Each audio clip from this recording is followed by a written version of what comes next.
experiment is not a public opinion poll. It examines behavior under the pressure of social forces, as the experiment of Solomon Asch reveals.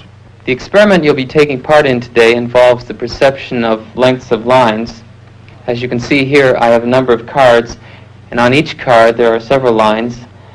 Your task is a very simple one. You're to look at the line on the left and determine which of the three lines on the right is equal to it in length.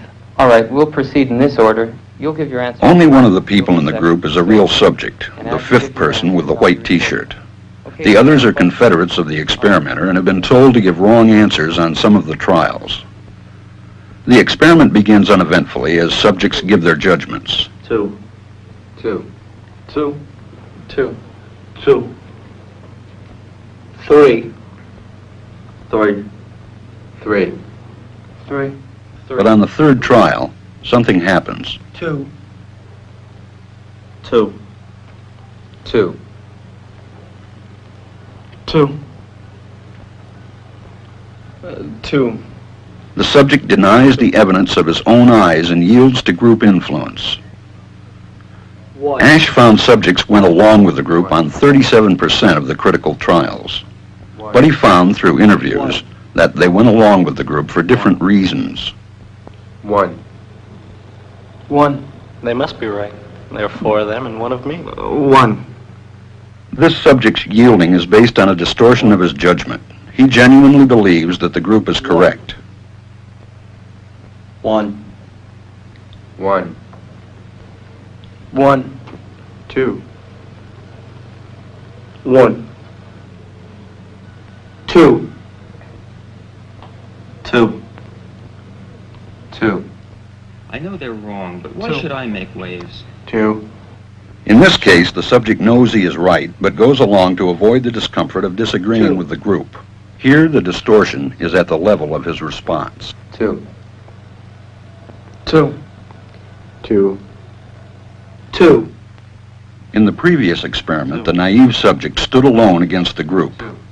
In this variation, Asch gave the naive subject a partner, here seated in the third position, who also gives the correct response. 1. 1. 2. 1. 2. With a partner, yielding drops to only 5% of the critical trials compared to 37% without a partner. Although subjects report warmth and good feeling toward the partner, they typically deny that he played a role in their own independence. The partnership variation shows that much of the power of the group came not merely from its numbers, but from the unanimity of its opposition.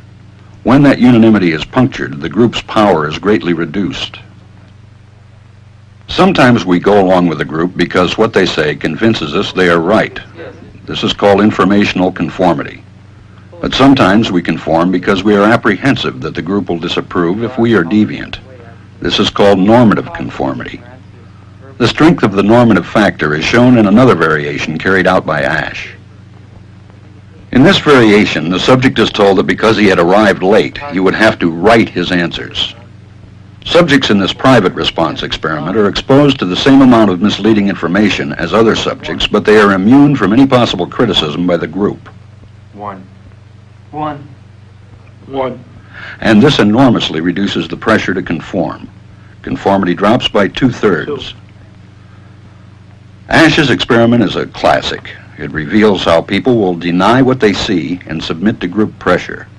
It allows us not only to observe conformity, but to study the conditions that increase or reduce its occurrence.